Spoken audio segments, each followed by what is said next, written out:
में झूरी नाम का एक किसान रहता था और उसके पास 2 बैल थे। एक का नाम हीरा और दूसरे का मोती था।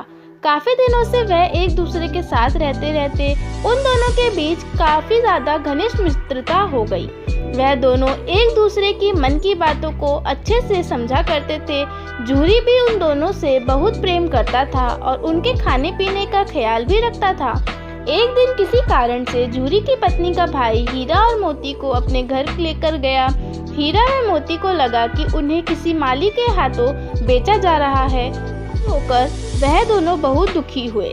चलते चलते वह झूरी के साले के घर जब पहुंचते हैं तो वह सिर्फ रूखा सूखा व बासी खाना ही मिलता था। उन दोनों को यह बिल्कुल अच्छा नहीं लगता था।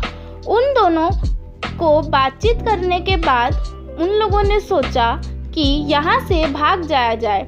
वह दोनों वहाँ से भागकर झूरी के घर आ गए तो झूरी की पत्नी को बिल्कुल भी अच्छा ना लगा। अगले दिन झूरी का साला फिर उन दोनों को लेने आया और वहाँ ले करके चला गया और वहाँ के बाद उन दोनों को खूब मेहनत करवाई जाती थी, पर उन्हें कभी सही और ताज़ा खाना भी नहीं मिलता था। कभी कभी तो उन्हें बहुत मारा पीटा भी जाता था, जिसके कारण वह दोनों बहुत कमज़ोर हो गए थे। लेकिन वहाँ एक छोटी सी प्यारी सी बच्ची रहती थी जिसकी माँ का निधन हो गया था और उसकी सौतेली माँ उसे अक्सर मारती पीटती थी। वह लड़की रोज सबसे छुपकर 2 रोटी देने जाती थी, परंतु ठीक से खान पीन ना होने के कारण हीरा मोती की हालत बिगड़ती चली गई। उस बच्ची ने वहां से रस्सी खोलकर उन दोनों को वहां से भगा दिया। वह दोनों वहां से भाग गए। का साला और बाकी के गांव वाले हीरा और मोती को पकड़ने भागने लगे, परंतु वह दोनों किसी के पकड़ में नहीं आए। भागते ही भागते वह दोनों झूरी के घर के रास्ते से भटककर किसी दूसरी नई जगह पर पहुंच गए। रास्ता भूलकर भी वह दोनों बहुत खुश थे। वह दोनों एक खेत में घुस के मटर चोरी करके खाने लगे और तभी वहाँ खेत का मालिक आ गया। वहाँ से हीरा तो भाग गया, लेकिन बेचारा मोती वहीं फंसा रह गया। पर हीरा देख हीरा को बिल्कुल अच्छा नहीं लगा, इसलिए वह भी वहाँ वापस आ गया।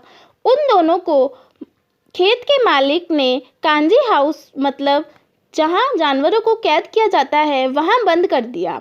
वहाँ सभी जानवरों की हालत बहुत ख़राब हो गई थी और जब हीरा मोती को वहाँ रात का खाना भी नहीं मिला तो हीरा मोती को बहुत गुस्सा आया।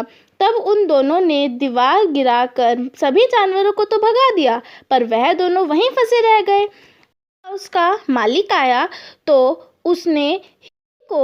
उसने बहुत मारा और उन दोनों को रस्सी से बांध दिया। कुछ दिन बाद उन दोनों को एक कसाई के हाथों बेच दिया। उन दोनों कसाई ले जाने लगा तो हीरा मोती को बहुत खुशी हुई, क्योंकि उन्हें वह जगह बहुत जानी पहचानी सी लग रही थी।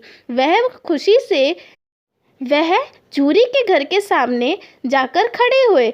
झूरी भी उन दोनों को देखकर बहुत खुश हुआ और झूम उठा। कसाई ने अचानक आकर उन दोनों को रस्सी से पकड़ लिया, लेकिन झूरी ने बोला यह दोनों मेरी बैलें हैं।